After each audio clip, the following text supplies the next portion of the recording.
Vamos con Impulso Positivo. Abrimos el programa de hoy con un tema súper serio. Realmente el acoso, el bullying y la violencia de género, obviamente la tenemos a Steffi, que es la co-creadora de este programa Impulso Positivo, jugadora de fútbol de primera línea, así que es la más indicada para empezar a hablar de este tema. Y además tenemos de invitada a Miriam Ponce, Mili Cuentera, que va a estar con nosotros, especialista en género y diversidad. ¿Cómo estás? Bien, tenemos un tema muy, muy lindo para explorarlo, para entenderlo y creo que podemos aportar muchísimo dando esta charla. Vamos a aprovechar a Mili para que nos dé mucho más datos, que los podamos exponer y que seamos más conscientes de este tema que es muy importante. El 2 de mayo fue el Día Internacional de la Lucha contra el Bullying y damos con este dato inicio a la charla con Mili. Mili Cuentera, ¿cómo estás? Hola, muy buenas tardes. ¿Qué dicen? Un placer tenerte. Bueno, ¿Cómo estás, Mili? gracias. Hola, muchas gracias por recibirme. Yo voy a dar un dato de color, que a Mili yo la conozco porque estoy con ella haciendo un proyecto Ernesto Sí Existe, que es para la prevención del bullying. Ernesto sí existe, es en principio un cuento que está convertido en un libro, que como libro es mucho más que un cuento, porque apunta a una idea integral que tiene que ver con un recurso artístico para poder conversar y trabajar desde la reflexión y desde la acción en una temática social como es el bullying.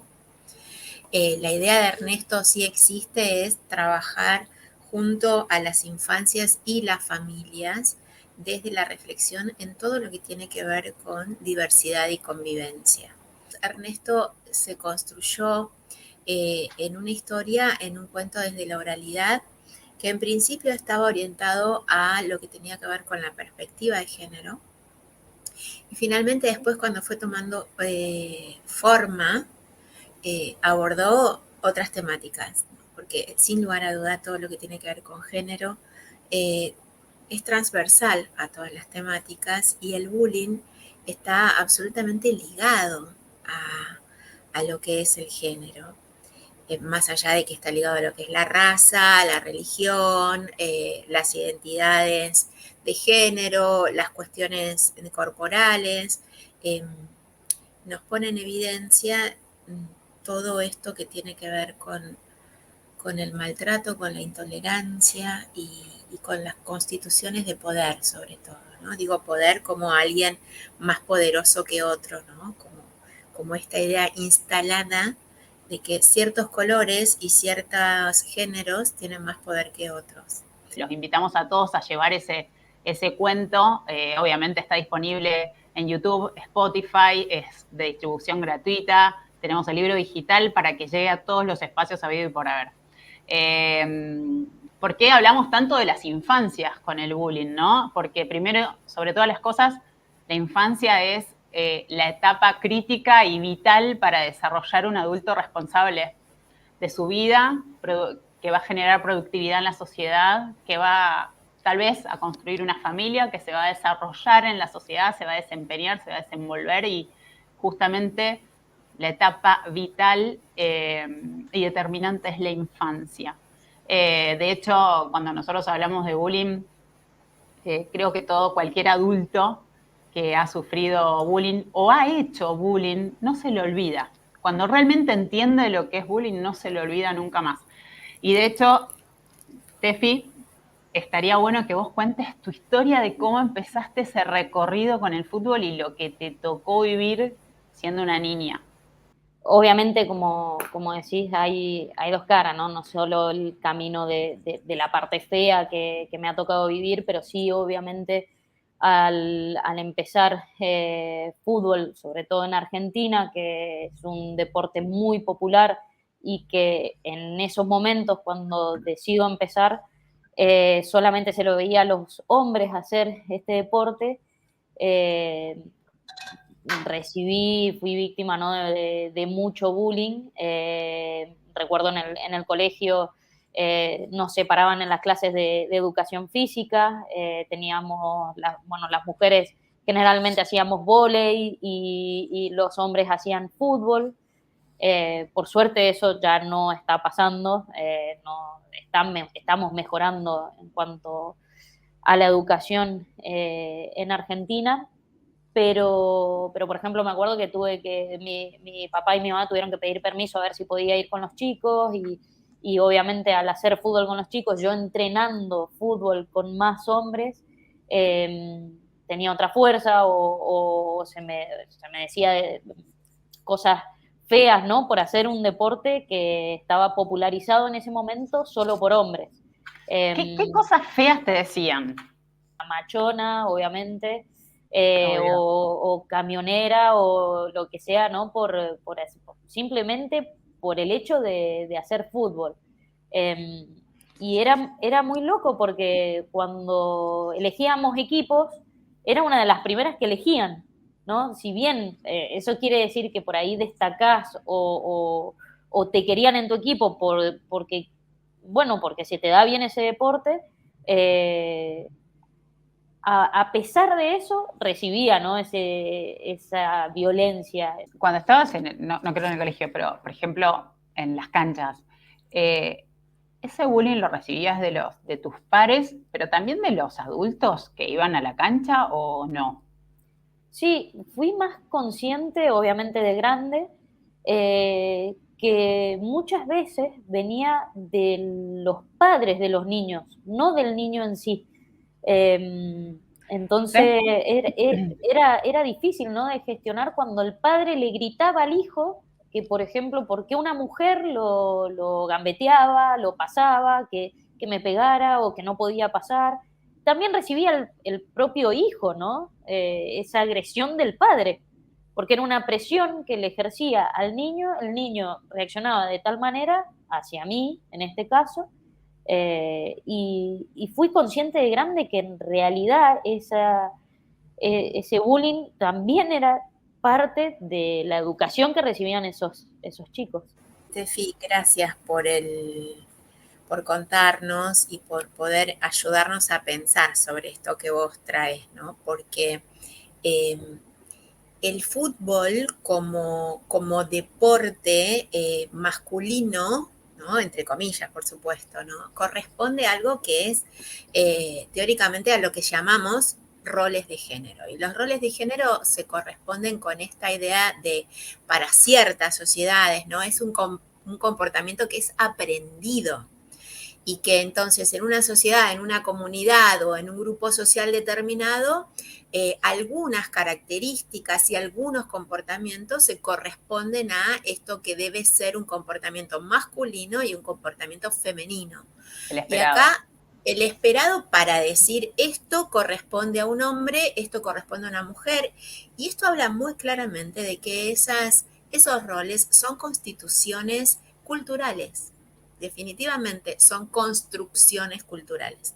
Y responde, nosotros decimos, a la educación, y es a la educación que recibimos y damos en este sistema social constituido que se llama patriarcado. Esa es la manifestación. Cuando hablamos de patriarcado, hablamos de estos tipos de manifestaciones que lo constituyen. Entonces, en algo tan sencillo como ¿cómo te va a pasar una mujer? Ese padre está replicando esta creencia de cómo debe ser un hombre y cómo debe ser una mujer. Y acá no estamos diciendo que la culpa es del papá, ni mucho menos. Estamos hablando de que este sistema nos construye de esa manera y por eso se utiliza tanto la palabra deconstruir. ¿A qué se refiere? A deconstruirnos de estas construcciones del sistema.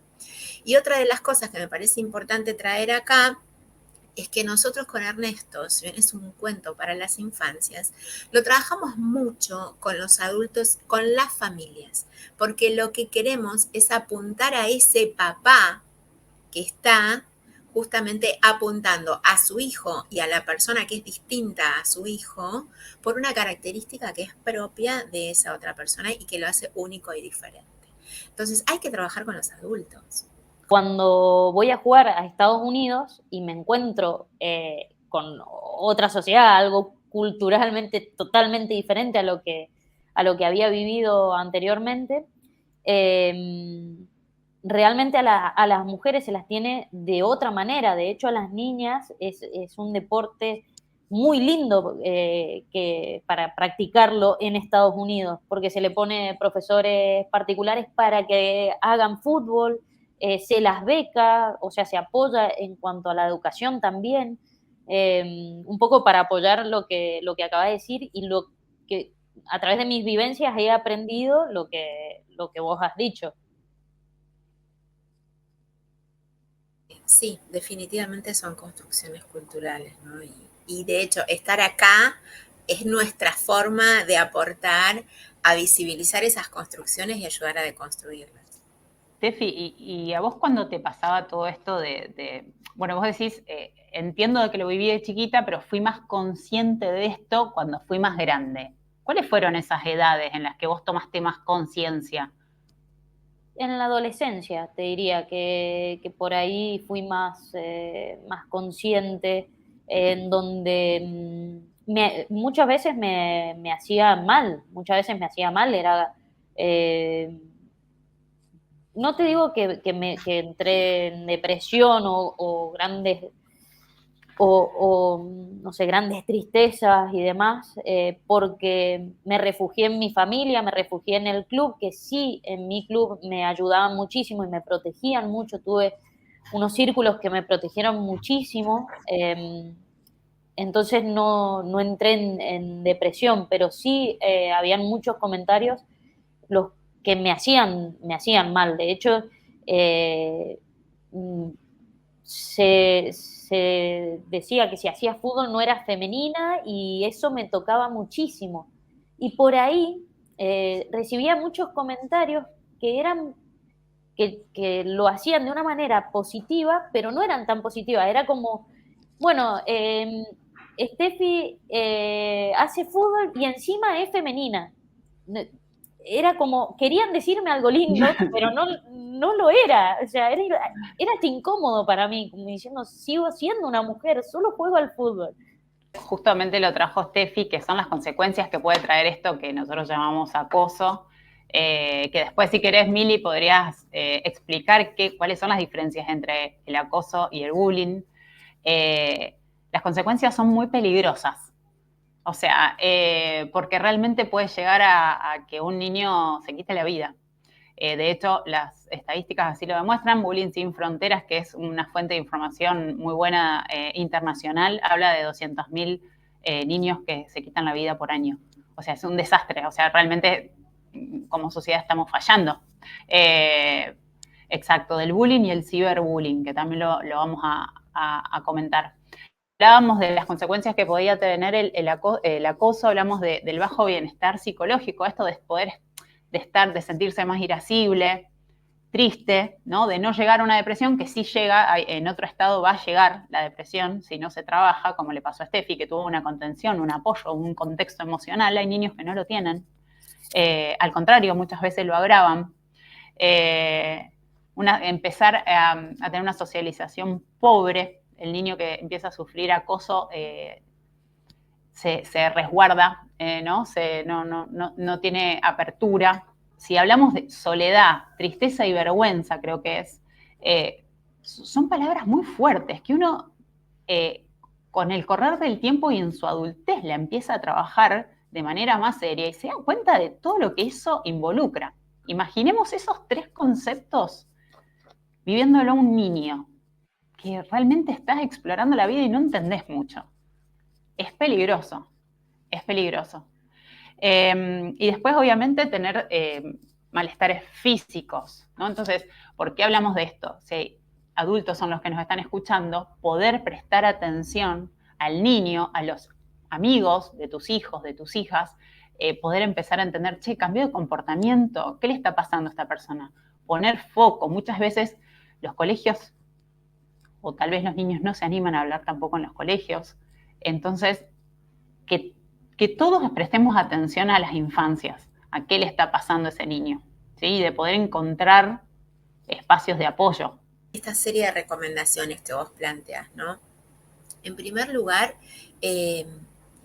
creo que la primera cuestión que tenemos que tener presente, y lo dijiste recién, Vir, y yo quiero reforzarlo, es que los adultos somos responsables. La temática del bullying, la temática del acoso, la temática de la violencia, son comportamientos aprendidos y se aprenden en la mirada que tiene el niño del adulto responsable que lo cuida. Por ende, somos responsables por nuestros comportamientos, por nuestros decires, y también somos responsables por la acción que ejecutamos y la acción que necesitamos realizar para prevenir y deshacer lo que hemos hecho. Tenemos que detectar rápidamente qué son las situaciones de bullying. Tenemos que detectar rápidamente las situaciones de discriminación. O sea, no, las situaciones de discriminación son intolerables. No podemos estar tolerando una situación de discriminación ni a nuestros niños ni a sus compañeros, porque a veces parece como que hasta que no le llega a tu hijo, no pasa. Y pasa con el hijo de otra persona, pasa con otro niño. Entonces, tenemos que también pensar en la solidaridad de la prevención de esto, ¿no? El mensaje tiene que ser muy claro y muy contundente. Y el bullying en específico es un comportamiento prolongado, es un comportamiento prolongado de maltrato verbal, de rechazo social, de intimidación psicológica, que no tenemos que esperar que llegue a la agresión física. La agresión física es la máxima expresión de un grupo de niños hacia otros o hacia otro u otra que se convierte en blanco de este grupo. Y los reiterados ataques vienen dados desde lo verbal, desde la intimidación psicológica, hasta la violencia. Y parece que hasta que alguien no termina golpeado o maltratado físicamente, no sucede nada. Y esto es una cadena, es una escalera, va en escala esto. Por eso digo que es intolerable, que no hay que tolerar las situaciones de maltrato y las situaciones de bullying. Mili, una pregunta, perdón, ¿y cómo tenemos que actuar frente a estas situaciones? Es decir, si veo que alguien es víctima de bullying, ¿cómo podemos actuar? ¿Cómo podemos ayudar? Algunas recomendaciones. Primero, esta idea de acompañar y construir el comportamiento que tiene que ver con la definición de respeto y empatía. Ahí hay una primera construcción, ¿no? Que es como preventiva. Y después está todo lo que tiene que ver más reactivo. Algunas recomendaciones tienen que ver con actuar de inmediato y pensar que es un tema que va de los niños, pero que lo tienen que trabajar los adultos. Entonces, ofrecer un espacio de escucha activa y crear una instancia de contención para ese niño o para esa niña, que en algunos casos creemos que está sufriendo bullying, porque no siempre los chicos vienen a decirte lo que está pasando. Justamente están atravesados por la vergüenza, por la tristeza, por la soledad. Y, vos no me viniste a decir nada, no me dijiste nada. No, atención como adultos. Este niño está comiendo bien, está respetando las rutinas que usualmente tiene, está manifestando malestares físicos que no siempre los tienen, pero a veces, como en el caso de Ernesto, le miente a la mamá y le dice que le duele la panza y le duele la cabeza para no ir a la escuela. Si esto es consecutivo, si empezamos a observar estas alteraciones del comportamiento en nuestros peques, prestémosle atención. Le empiezan a faltar útiles, por ejemplo, ¿no? ¿Qué pasa que de tu goma no aparece, que te doy una cartuchera llena y a la semana ya no traes nada? Buscar con los demás, por ejemplo, los papás de los niños que sabemos que están en el círculo de apoyo y de contención de los amiguitos, a lo mejor esos amiguitos de nuestro peque son testigos del bullying que le están haciendo y también por miedo no pueden intervenir, probablemente son niños, pero sí le pueden contar a sus papás. Entonces, pensar que la red de adultos, que son los papás de los amiguitos, también nos pueden servir para ir detectando algunos comportamientos de nuestros peques o de lo que le cuentan sus hijos, ¿no? Buscar mucha información para capacitarse y también hablar con con los directivos Con el de la escuela o de docente. los espacios en los que están, ¿no? A veces son espacios comunitarios, docentes, coordinadores Sí. de grupos. Nosotros trabajamos con un par de grupos scout que trabajan mucho el tema de la solidaridad, que trabajan mucho el tema de la diversidad, y bueno, los coordinadores de estos espacios también. Entonces, estas son como las alertas, y hay cosas que me parece que hay 100% que evitar, que es minimizar la situación. Por ejemplo, decir, bueno, son cosas de chicos, que se arreglen los chicos, ya se van a arreglar entre ellos. Insisto, son cosas de adultos. Los niños Una cosa, necesitan esto, que los acompañen. Sí, no, quería agregar una cosa a lo que vos decías respecto a los distintos tipos de agresiones que vos dijiste, bueno, la psicológica, la física, y también hay otra agresión más pasiva, que es cuando te aplican la ley de hielo y no te hablan, personas que antes te hablaban, eso también los niños lo sufren un montón, ¿no? Dejar de lado, ¿no? Hacer como dos personas hacen como una coalición y van contra uno y no le hablan, lo dejan de lado, no los invitan a jugar. Bueno, eso también es otra manera de detectar como papás, como tíos o como el rol que nos toque de adultos, bueno, de indagar al niño, cómo te fue en el colegio, con quién jugaste, ¿no? Esos momentos que se producen en la presencialidad con el niño, ¿no? Y esto que vos preguntabas, Steffi, de protocolo, de cómo accionamos, lo primero, por lo menos así lo dice Bullying Sin Fronteras, es lo primero que tiene que hacer el padre que detecta que hay un acoso, un bullying o generándoles bullying a su hijo, es ir a hablar con el docente. Entiendo que mi hijo está en esta situación. Ellos le van a dar un plazo y después, si el padre ve que no funciona, que no hay respuesta, ir a hablar con el directivo de esa institución. Todos los niños hoy, la mayoría, tendrían que estar escolarizados. O sea, hoy los niños tienen que estar en los colegios. Y los colegios, como los clubes también, son lugares de contención de los chicos. Pasan mucho tiempo y son los espacios en donde los niños encuentran también soportes que a veces no encuentran en sus hogares.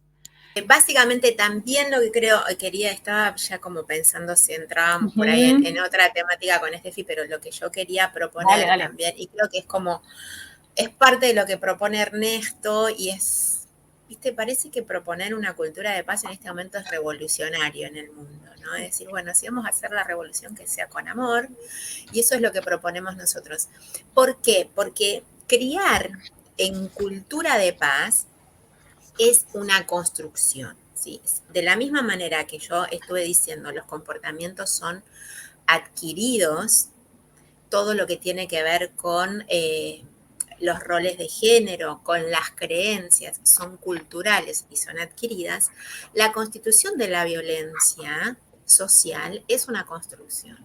Y entonces, la propuesta es, vamos a construir en cultura de paz, vamos a construir criando en esta idea de conocer qué es un valor universal de respeto, conocer un valor universal que promocione los derechos humanos y que le diga a nuestros peques y le enseñe a los adultos, cuidadores responsables de estos peques, que es tan fácil construir cultura de paz como elegir la violencia, solo que estamos muy programados a elegir la violencia.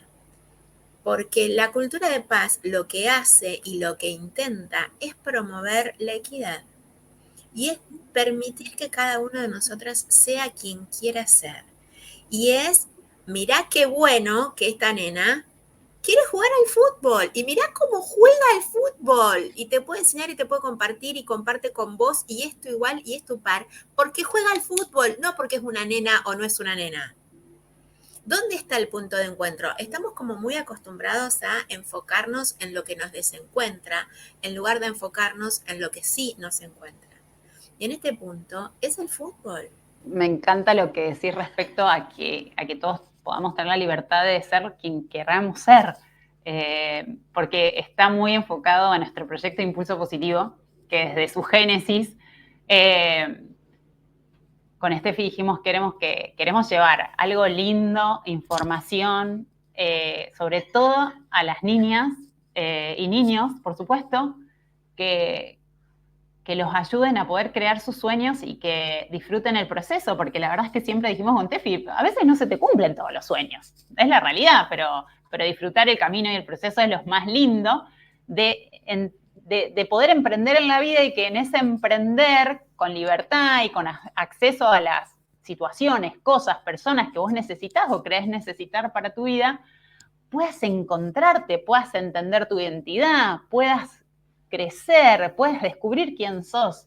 Y justamente el acoso, el bullying, no colabora, no colabora. A mí me ha tocado dar muchas entrevistas, ¿no? Y hay algo que destaco, ¿no? Que a mí lo que me ha potenciado y lo que me ha hecho mejor en esta práctica han sido justamente las diferencias. Es decir, me he tenido que adaptar a jugar con hombres. Eso me ha potenciado y a mis compañeros, eso que yo tuve que adaptarme, ellos tenían que ser mejores porque yo hacía cosas diferentes a lo que ellos esperaban. Es decir, si vamos a un término de fútbol, si tenía que ir a trabar o a chocar con un chico, yo ponía el pie de determinada manera para poder salir ganando porque tenía menos fuerza, con algunos, ¿no? Con otros no. Entonces ellos tenían que ver la manera como ya no podían ir al choque de esa manera porque yo ya había encontrado otra para poder ganarles. Entonces, si entendemos que estas diferencias nos pueden potenciar, creo que vamos a encontrar un lindo camino como sociedad. Definitivamente, qué lindo que decís eso, porque me parece que es la sumatoria, ¿no? Otra vez, estamos criadas y criados en un paradigma que separa en lugar de sumar y de multiplicar. Entonces, las nenas por un lado juegan al vóley, los varones por otro juegan al fútbol, no se pueden cruzar. Y de pronto cuando se cruzan aparece una nueva manera de enfrentar ese juego. Y me parece que suma eso. Pero también hay que entender las bases de por qué se genera lo que se genera con la diferencia. Porque no, creo que todos, así tal cual como vos decís, Miri, ¿no? Como hemos sido criados, o no sé si lo traemos en nuestro ser, que la diferencia es una amenaza.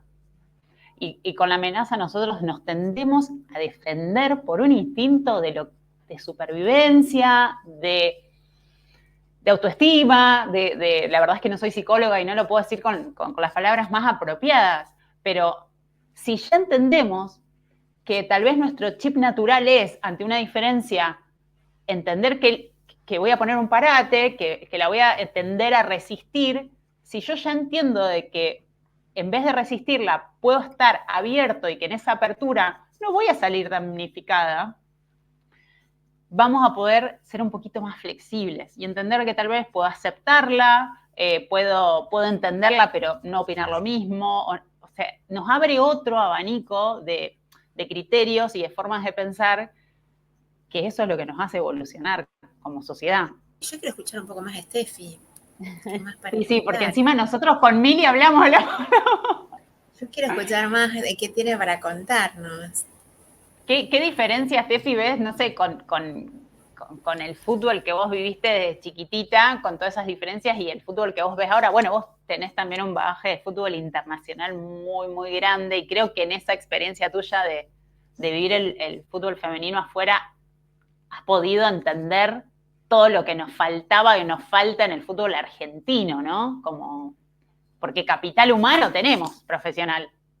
Sí, tenemos talento, tenemos mucha capacidad, no solamente de jugadoras, también entiendo que hay profesionales que están capacitados como para poder enseñar, como para poder ayudar en el camino. Entonces no es una falta de talento y de capacidad, lo que nos está faltando es una estructura, es un orden, una gestión. Que podamos ayudar sobre todo a las nuevas generaciones que están empezando este camino, porque nosotras ya hemos vivido la anterior, ¿no? Y sí, hay mucha diferencia. Hay dos diferencias grandes. Una que es por las épocas, ¿sí? Por la que yo viví y la que viven ahora las chicas en Argentina. Esa es una gran diferencia. Yo veo ahora que el tema de las chicas que juegan al fútbol está más aceptado. De hecho, cuando yo voy a Argentina y veo una cancha que la han alquilado y juegan todas mujeres, para mí es algo muy lindo y ya no me llama la atención, ya no llama eso la atención en Argentina. Entonces creo que ahí estamos avanzando. Pero si nos vamos a algo internacional, estamos muy atrasados con respecto a otros países.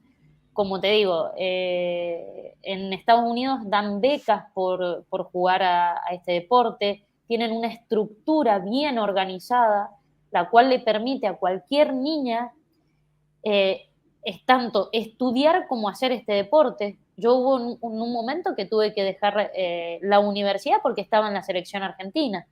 Entonces, y de hecho estaba estudiando educación física. Como no podía estar presencialmente en la universidad, porque viajaba a Buenos Aires a entrenar, no podía estudiar. Esto en otros países tiene una organización y te permiten y te apoyan a seguir con el deporte sin dejar la educación, que me parece un punto que nosotros podemos mejorar muchísimo. Y creo que también ahora, por lo que estuve leyendo, también están acomodando ciertas prácticas a todo lo que sucede alrededor, por ejemplo, de la maternidad y la profesional jugadora, ¿no? Porque esa es otra de las cuestiones, que no solamente pasa en el fútbol, sino que pasa en muchas profesiones, pero bueno, el fútbol es muy físico.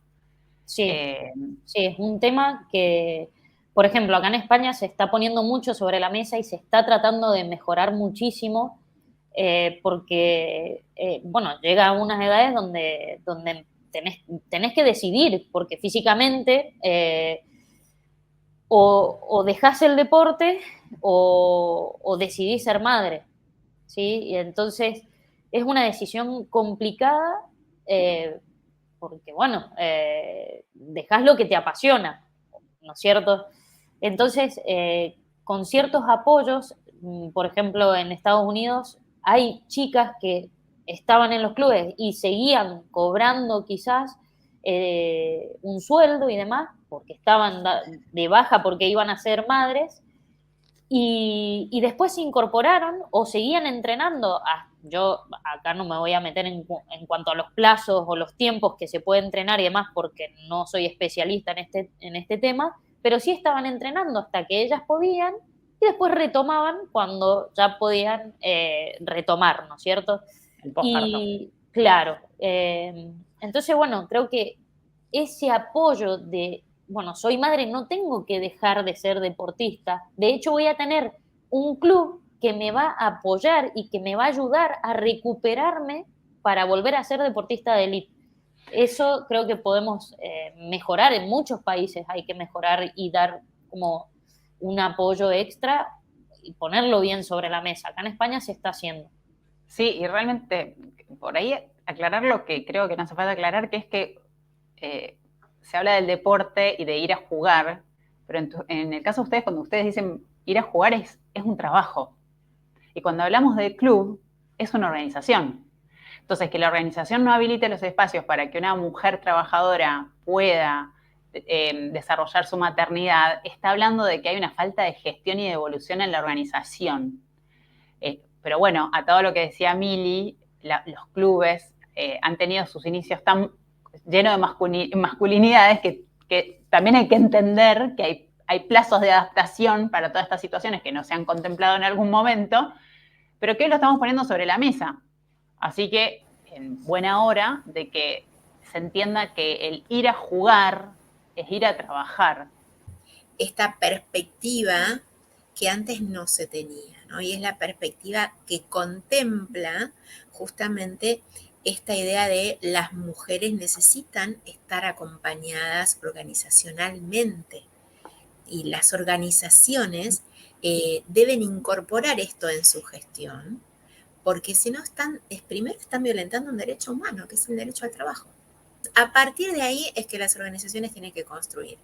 Y los clubes de fútbol vienen como un poco atrás, porque se han fundado como clubes de caballeros, básicamente. Hay algo que que me parece muy importante que en las organizaciones, en los clubes, en estos puestos donde se puede decidir, no hay tantas mujeres que puedan aportar esta visión diferente de qué es lo que nos hace falta, de qué es lo que estamos viviendo, sin sentirse atacados, no, desde un lugar más para aportar, para poder hacer crecer esta rama que necesita hacer su propio camino, por supuesto, con una inversión.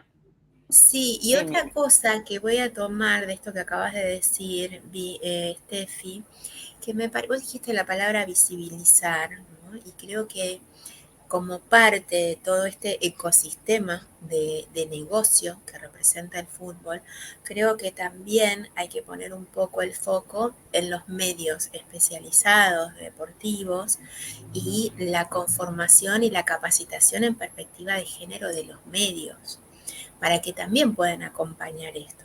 O sea, también sabemos que hay algunos partidos que se juegan en determinada franja horaria porque es negocio para las super cadenas de medios, ¿no? Entonces ahí hay unos arreglos enormes. Y también sabemos que los medios, desde la constitución del discurso y de cómo se comunica, bastardean muchísimo lo que es el deporte femenino en sí, desde el punto de vista de decir, mirá la pollerita que se puso, o date una vueltita para ver cómo está, es decir, ¿de qué están hablando cuando hablan de esa forma? Al punto de tampoco poner en evidencia las situaciones en las que entrenan los equipos femeninos, la disparidad de salarios entre el equipo femenino y el equipo masculino. Creo que no hay bagaje conceptual y no hay una capacitación en género en los medios como para poder acompañar este desarrollo también. No sé, lo estoy pensando yo que estoy mirando desde afuera. O sea, lo planteo en un poquito tomando lo que vos traes. Sí, es así, Mili. Existen todas estas diferencias, ¿no? Y no solamente lo que vos decís, algo económico, por ejemplo, los sueldos que manejamos nosotras, si bien somos profesionales y nos podemos dedicar a esto, no nos podemos comparar con los sueldos que manejan en el fútbol masculino, pero también las condiciones. Y, ojo, no quiero destacar esto, ¿no? Yo lo que estoy viviendo es de alto nivel y sí, tenemos unas condiciones espectaculares en el club, pero sí, en Argentina por ahí falta ese apoyo, ese club bueno, que las pongan en buenas canchas. ¿Por qué?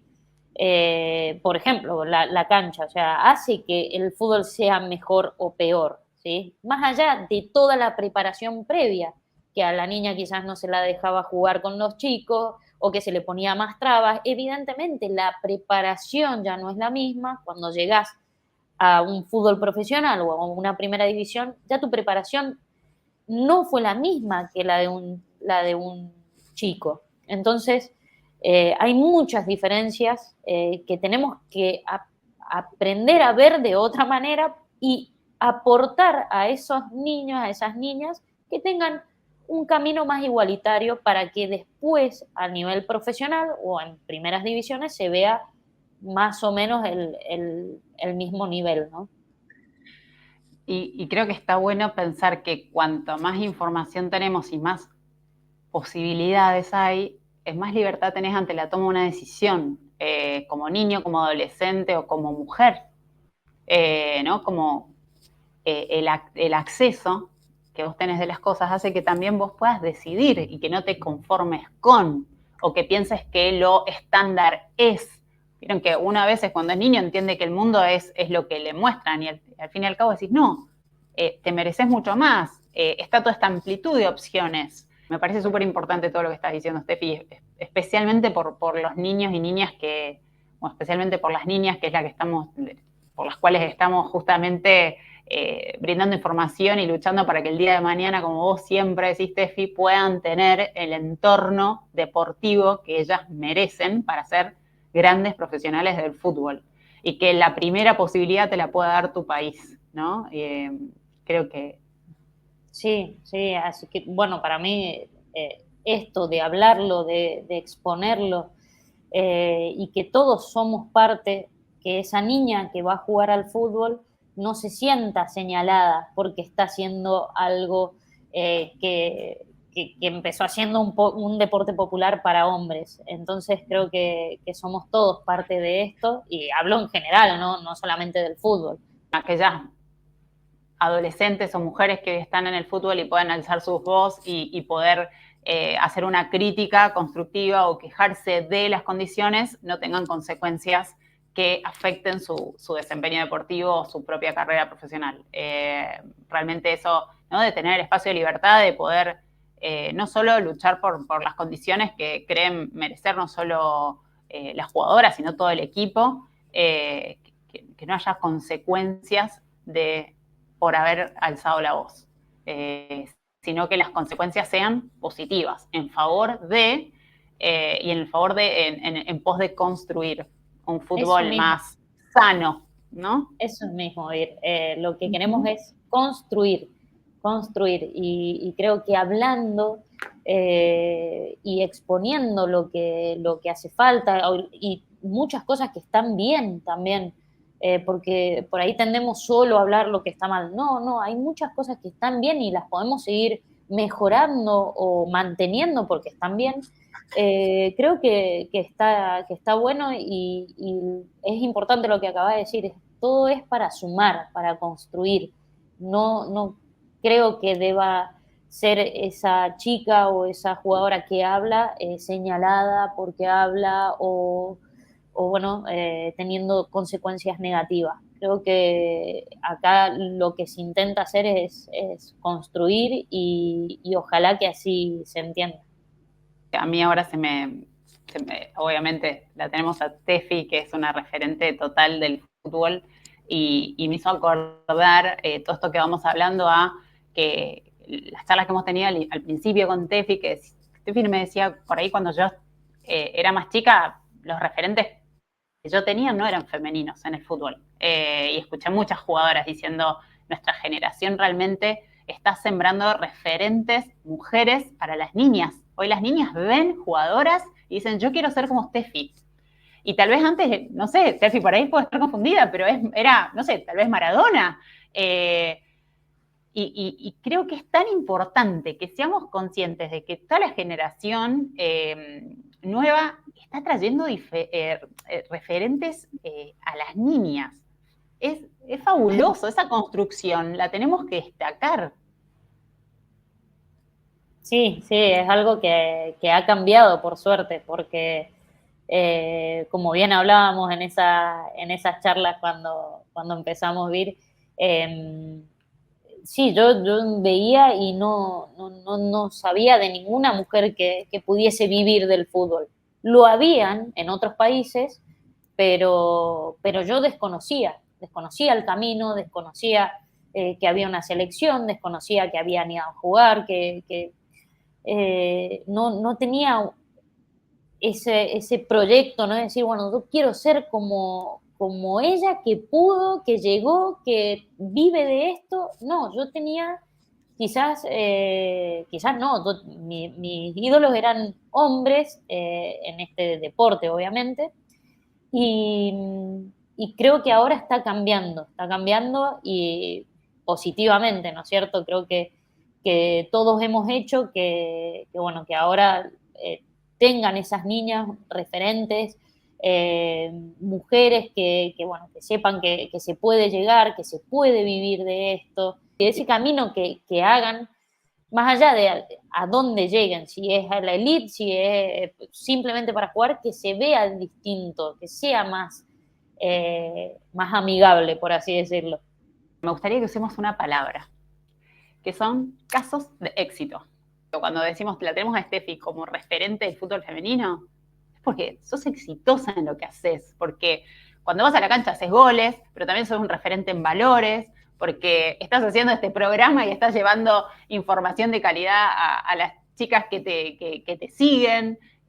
Sí, sos tan exitosa como cualquier otro varón que hoy se ve en los medios de comunicación como un caso de éxito, y está bueno que lo pensemos así, y que no hablemos nada más de me fue bien y ahora las chicas me miran. No, es un caso de éxito. Yo creo que pensar primero que nada sabemos que el éxito también es una construcción cultural, al igual que el tema de los géneros, porque lo que es éxito para algunas personas es fracaso para otras, y como vos decías, se puede tomar para bien o para mal. Yo creo que no, que lo que estabas diciendo es, como es una construcción cultural, es relativo. Ahora bien, yo creo que el haber logrado o haber conseguido lo que siempre quisiste, definitivamente es un caso de éxito. Porque yo siempre quise ser esto que soy, o desde chiquitita quería jugar al fútbol y quería trabajar como jugadora de fútbol y quería vivir de eso. Definitivamente haber logrado lo que te propusiste, básicamente es un caso de éxito indiscutible. Y desde ese punto, más que caso de éxito, a mí me gusta a veces pensar también como una persona que modela, ¿no? Que puede modelar las expectativas y los comportamientos de otras personas. Porque para lograr este caso de éxito tuve que hacer muchas cosas y tuve que transitar todo un proceso. Y en ese proceso fui haciendo, porque el éxito es una construcción cultural, pero también es una construcción de un proceso que nos lleva a lograr eso. Entonces creo que mostrar a nuestras infancias que el éxito logrado es una construcción y es ir paso a paso. Parezco este director técnico que no sé qué era, ¿no? Pero es ir construyendo a pasitos. Me parece que eso es lo que más tenemos que valorar, y el eso creo que esfuerzo. es lo más exitoso, ¿no? Es el esfuerzo, el ir a por ello. Y todos los fracasos que te bancaste para construir el éxito, ¿no? Porque nosotras con Vir tenemos un dicho, ¿no? Que yo digo que soy sumamente exitosa en los fracasos, o digo, he fracasado con el máximo éxito muchísimas veces, ¿no? Digo, vamos, el éxito es una construcción. Sí, sí, hablábamos mucho con Vir cuando estábamos iniciando todo esto y decía, yo he perdido muchas más veces de las que he ganado, muchas más veces. eh, y sí, he tenido que entrenar todos los días, he tenido que dejar de ir a cumpleaños, bueno, estoy lejos de toda mi familia, todo eso son esfuerzos, todas esas cosas es perseverancia, es un trabajo diario, pero eso lo hace todo el mundo. Lo que a mí me gustaría y que es algo que me costó muchísimo y me gustaría que se cambie es esta expresión que voy a utilizar, que no sé si está bien o no, pero de romper barreras, de esas barreras que una mujer no puede jugar al fútbol. Eso es lo que creo que tenemos como sociedad que cambiar para que una niña pueda realmente solo enfocarse en tener que entrenar, que ya es un esfuerzo, que ya es algo que cuesta el perseverar y el hacerlo todos los días, el dejar cumpleaños, el dejar alimentos que por ahí no tenés que comer para poder llegar lo más lejos posible, el descanso, Renuncias. tal cual, todas estas renuncias que sean lo que se puedan enfocar, pero no en el romper barreras, porque una niña quiera jugar al fútbol o porque sea discriminada o porque eso cuesta mucho. Entonces, creo que de todos nosotros depende el hacerle ese camino más fácil y eso es lo que trato no siempre de exponer. Mili, ha sido un placer conocerte, muchísimas gracias por todo lo que me has enseñado hoy y lo que has aportado. Así que nada, agradecerles a las dos. Muy contenta y muy, pero muy agradecida. Nosotras queremos que Ernesto lleve la camiseta de los clubes de fútbol, o sea, esto es parte del lupeo que tenemos con Virginia. Le estamos ofreciendo a Ernesto a los clubes de fútbol porque creemos que hay una plataforma enorme para trabajar ahí. Y nos imaginamos a Ernestito con la camiseta de distintos clubes, hasta con la camiseta por supuesto, de la selección argentina y demás, porque creemos que es un territorio hermoso para generar red, para entrecruzar estos conceptos, y que vos estés acá, me parece que enlaza todo, el fútbol, la cuestión de que somos mujeres recontra laburantes y con una mirada y una perspectiva disruptiva. Insisto, ya el amor ya es revolucionario en estos días, ¿no? Y todo lo que hacemos desde ahí me parece que es para construir. Así que estoy muy contenta y súper agradecida a Vir, y a vos también, Estefi. Gracias por el espacio. Chicas, las adoro a las dos. Yo ya se los digo constantemente, pero las adoro a las dos. Para mí, un placer encontrármelas en mi camino y que hagamos cosas geniales. Y vamos a seguir haciendo cosas sensacionales, seguro. Así que, bueno, Steffi, espero con muchas ansias el próximo invitado que me vas a traer vos, ¿eh? Bueno, Yo traje a Mili, sí. ¿Viste lo que fue este programa? No, va a ser difícil, has dejado la vara muy alta, pero vamos a ver a quién invitamos en el próximo programa. Genial. Este ha sido el programa que le hemos dedicado al Día Internacional del Bullying, así que nuestro granito de arena y ojalá hayamos ayudado. Un abrazo enorme para todas. Chao, gracias.